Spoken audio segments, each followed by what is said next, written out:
My son placed a $150 restaurant gift card on my kitchen counter and told me not to come to his Christmas Eve gala. He said my homemade decorations and small-town recipes would embarrass his executive guests. What he didn't know was that the centerpiece on his dining table had been made by my great-grandmother, and that I was the person who knew its history better than anyone. By Christmas Eve morning, Garrett was kneeling in the snow outside my door, begging me to save the heirloom he had stolen. My name is Lorraine Calhoun. I am 66 years old, and for 32 years, I have lived in the same modest white clapboard house in Virginia's Shenandoah Valley. My late husband, Thomas, a soft-spoken master carpenter, passed away 6 years ago. Since then, the house has been quiet, filled with the steady ticking of the grandfather clock and the hum of my sewing machine in the sunroom. I am an archival textile conservator. Historical societies, parish churches, regional museums, and private collectors send me fragile 19th-century garments, altar linens, and silk quilts. My work is to examine thread dye under magnification, stabilize decaying weaves, repair fragile seams, and document hidden maker signatures sewn into seam linings over 100 years ago. Every historic piece tells an unvarnished story through its stitches. A hand-tied double knot or a subtle silk monogram hidden beneath a border seam proves who crafted a piece, when it was created, and where it belongs. I poured that patience into raising my son Garrett. When his father died, I sold 10 acres of our family timberland, a parcel Thomas had hoped to build our retirement cabin on, to pay for Garrett's tuition at a private university in Richmond. On Garrett's graduation day, he held my hand and promised that once he made partner, he would rebuild his father's workshop on our land. Instead, Garrett moved into wealth management, trading his denim jackets for $1,000 tailored suits overlooking the James River. 3 years ago, Garrett married Kendra Vance, daughter of Donald Vance, one of Richmond's most influential commercial real estate developers. From the start, Kendra measured me, scanning my simple cotton dresses, silver hair, and modest home. Garrett changed after marrying Kendra, adopting a phrase that chilled me every time. "We're curating a high-tier corporate image, Mom."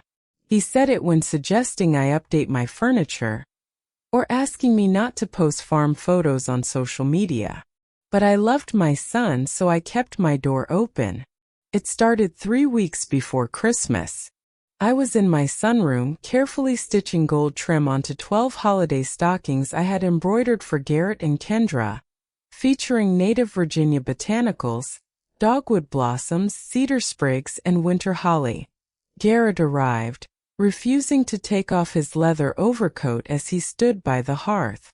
"Mom," he began in his rehearsed corporate cadence, "Kendra and I are hosting the annual holiday gala at our house on Christmas Eve." "I know, son," I smiled, setting down my hoop. "I've prepared the spice cider base and frozen 3 batches of pecan pralines for dessert." Garrett cleared his throat, pulling a gold-embossed envelope from his coat. "This year's dinner isn't just family. Donald arranged for Harrison Sterling to attend." Harrison Sterling was managing director of Sterling and Vance Wealth Management, the firm Garrett had tried to partner with for 3 years. "Harrison is bringing 6 institutional clients," Garrett continued. "Kendra's father is transforming our dining hall into an exclusive executive venue." "And where do I sit, Garrett?" I asked quietly. Garrett dropped a small plastic card next to the gold envelope. "Kendra and her father feel it would be uncomfortable mixing small-town elements with executive guests. Your handmade decorations and casseroles don't fit the caliber of people Harrison Sterling surrounds himself with." The room went silent. "You're uninviting your mother from Christmas Eve," I said. "It's a strategic career decision, Mom," Garrett replied, pushing the card closer. "I bought you a $150 gift card to an Italian steakhouse in Charlottesville. You can treat yourself without driving in the cold. He offered a restaurant voucher to buy my disappearance from his holiday table. The 12 embroidered stockings I had finished were already packed in a canvas box near the entryway. As Garrett turned to leave, he picked up the box, promising Kendra would hang them on their marble mantelpiece, and walked out into the freezing evening. "Take your gift card, Garrett," I called out, my voice dropping into cold certainty. "If my presence embarrasses you, I don't need your charity. Good night." For 3 days I sat by my wood-burning stove, staring at the empty counter where that gift card had rested. A quiet tear slipped down my cheek as I wondered if I had somehow failed as a mother, if in raising Garrett alone, I had let him believe human relationships could be bought and discarded like worn fabric. In my desk drawer beside Thomas's old Timberland deed, the contrast stung deeper than the rejection. What hurt deeper than the uninvitation was a troubling memory surfacing in my mind. 3 years ago, after Garrett bought his 5,000-square-foot estate in Richmond, he had borrowed our family's prized heirloom, an 1890s hand-quilted silk Christmas tablecloth crafted by my great-grandmother, Clara Calhoun, in 1898. Made of heavy eggshell raw silk with burgundy velvet poinsettias and silver thread vines, I had spent 4 years restoring it. It was valued at over $20,000. Garrett promised to return it after one dinner, but kept making excuses. Asterisk, "It's safely packed in our climate-controlled cedar chest, Mom." Asterisk, I had trusted him. 5 days before Christmas, my 18-year-old granddaughter, Sadie, Garrett's daughter from his first marriage and a college freshman, secretly visited me. "Grandma," Sadie said, holding me tight, "Dad told me you weren't coming to Christmas Eve. It's worse than you think." She pulled a gold-embossed booklet from her bag, the Sterling Calhoun Winter Heritage Gala. On page 3 was a full-page photo of my great-grandmother's 1890s silk tablecloth draped across a grand dining table, with Kendra posing beside it.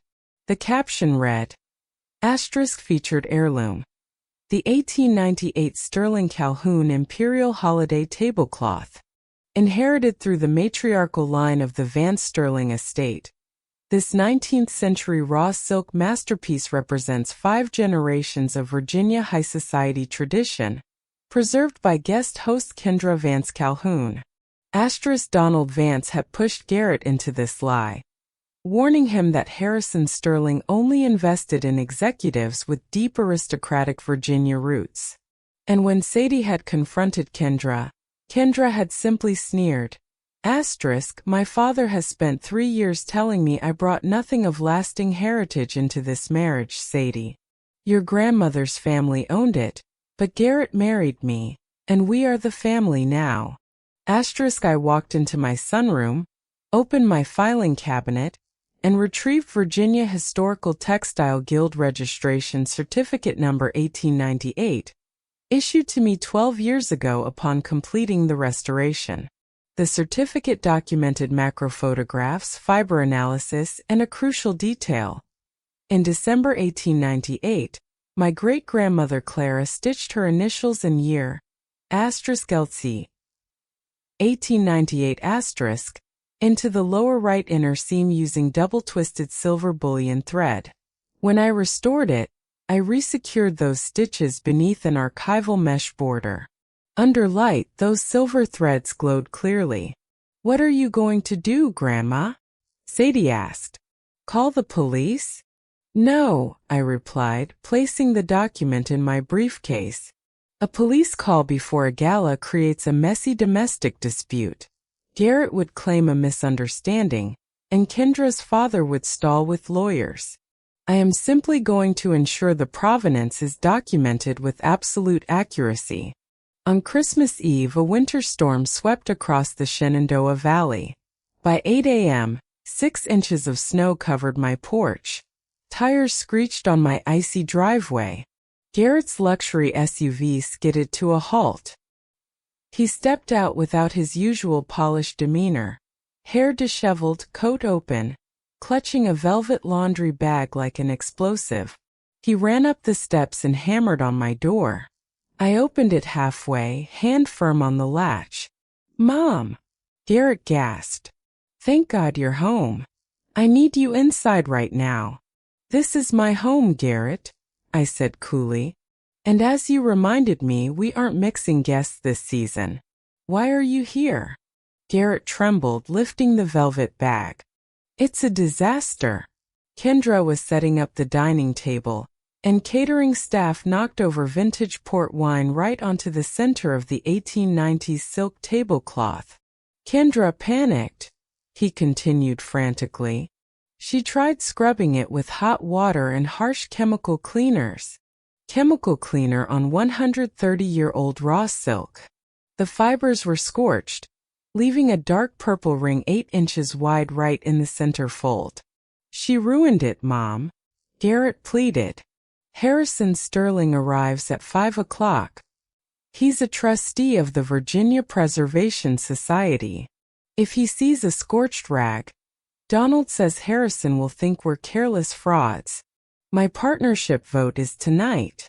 "That sounds like a crisis for Kendra's inherited collection," I said neutrally. Garrett flinched. "Mom, you're the person who restored this raw silk. You know this piece better than anyone. Please, bring your kit and fix it before 5 o'clock. "Why should I fix a piece that doesn't belong to me?" I asked. "According to your Gala program, that tablecloth is the ancestral property of the Van Sterling estate." Garrett froze, color draining from his face. "You saw the program?"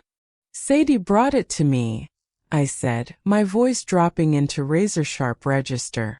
"You uninvited your mother so you could steal her great-grandmother's labor, erase her name, and sell a lie to buy a promotion."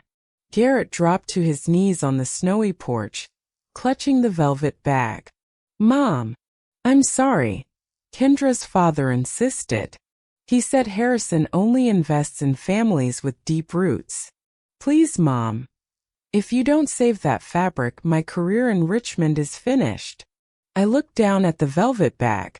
The stain had penetrated the central fold.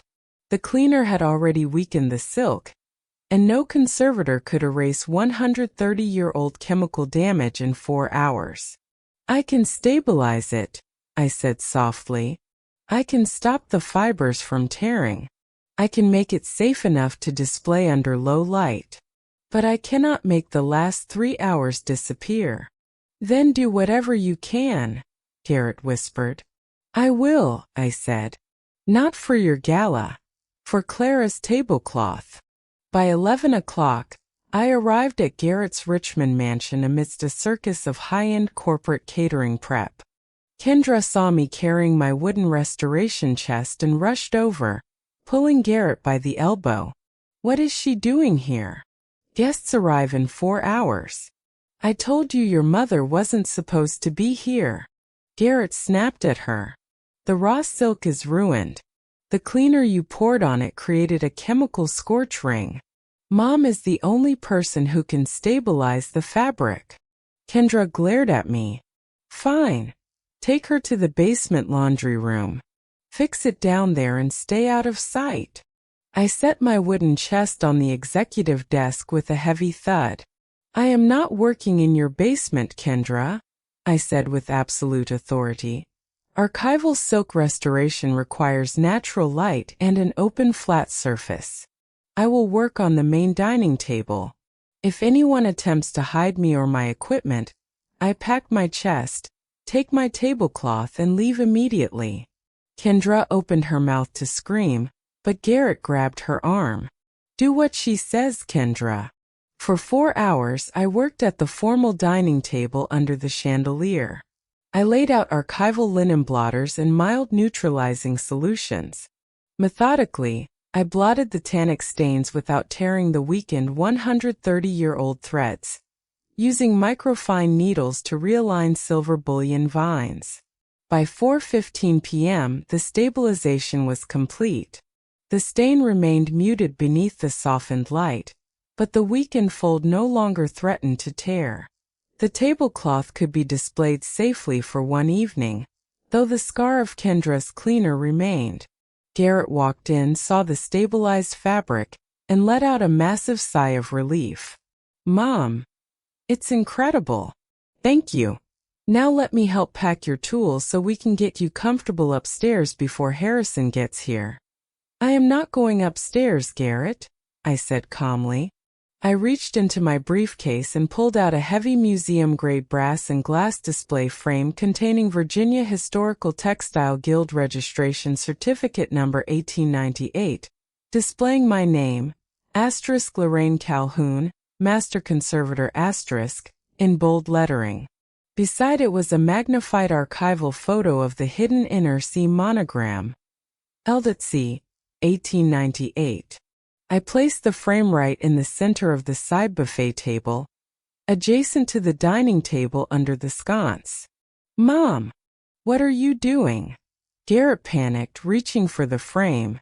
"You can't leave that there. It has your name on it." "Touch that frame, Garrett," I said, my voice quiet as ice, "and I remove my tablecloth right now and carry it out to my car in front of your father-in-law." Garrett's hand froze. He stared at me, realizing his small-town mother was a wall of solid stone. At 4:55 p.m. the front doorbell chimed. The gala was an extravagant display of wealth.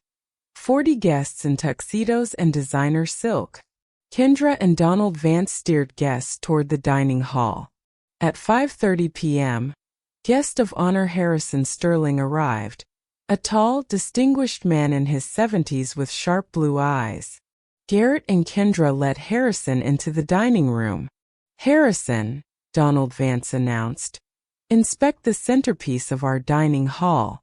Kendra curated this 19th-century raw silk masterpiece, an estate heirloom passed down through 5 generations of Virginia heritage. Kendra beamed. "Yes, Harrison. It was handcrafted in 1898. We take historic preservation very seriously." Harrison Sterling stepped closer, pulling a gold jeweler's loop from his jacket to examine the silver embroidery.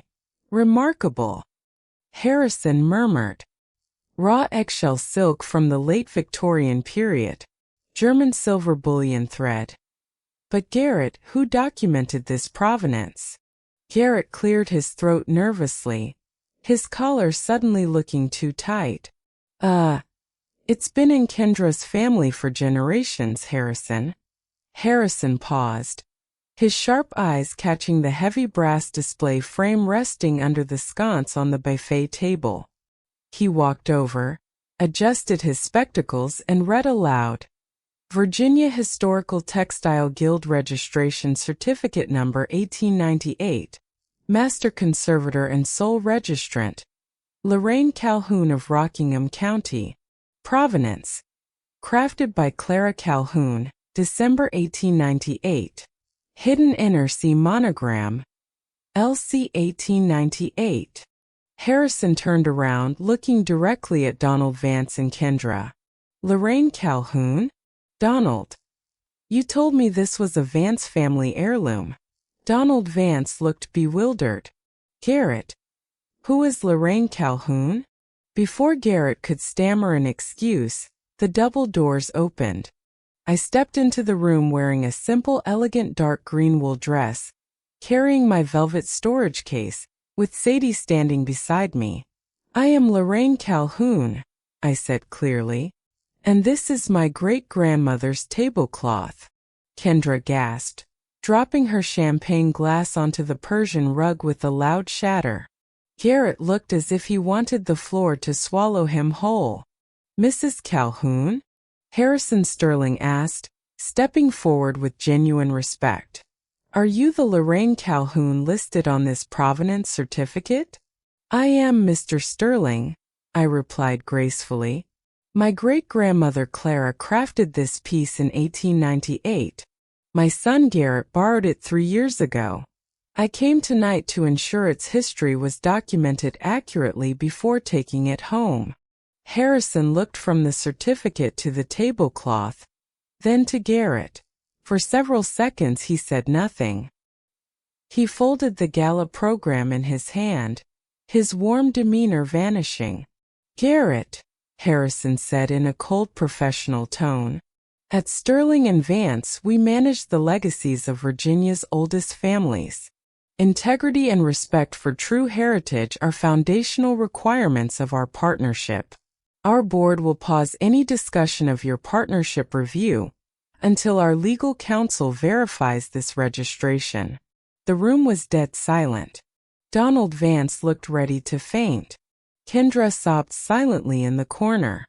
Garrett turned to me, his eyes wide with frantic, desperate horror, not out of sudden love, but out of a desperate attempt to save his standing in front of Harrison Sterling and his father-in-law. "Mom!" Garrett stammered, stepping toward me with outstretched hands. "Mom, please. Sit at the head of the table. Join us for dinner. Kendra, fetch a chair for my mother right now." I looked at my son, the grand table, and the luxury he had chosen over his own mother. "No, thank you, Garrett," I said softly. I walked to the dining table, carefully unfastened the silver corner clips, folded my great-grandmother's silk tablecloth, and placed it inside my velvet case. Sadie collected the 12 embroidered stockings from the mantelpiece. I picked up my brass gilt display frame and looked Garrett in the eye one final time. "My place was never at a table where I had to be hidden," I said quietly. I turned and walked out of the grand dining hall, past stunned executives and Donald Vance, into the crisp Christmas Eve night, with Sadie walking beside me, head held high. We drove back to Rockingham County through the snow. By 9 o'clock, Sadie and I sat in my cozy kitchen. The wood stove crackled warmly. I laid Clara Calhoun's 1890s raw silk tablecloth over my modest oak table, and Sadie placed the embroidered stockings along the brick mantelpiece. We baked fresh rolls, roasted chicken with rosemary, and poured sparkling cider. There were no corporate clients or hollow toasts. Only warmth, truth, and real love. Garrett called 7 times that night, leaving panicked crying voicemails about Harrison Sterling pausing the partnership review. I listened once, then set my phone face down. I felt no hatred toward my son, but true reconciliation cannot begin until a person stops running from the truth. Until Garrett learns a mother's love is not a tool to discard when convenient, my front door remains closed. I touched my glass against Sadie's. "Merry Christmas, Sadie." "Merry Christmas, Grandma." She smiled. That night the tablecloth came home. So did the truth. Would you have helped Garrett? Or would you have left him to face the consequences? Let me know what you would have done in the comments below. And subscribe to Broken Bonds for more stories about family, betrayal, and the truth that refuses to stay buried.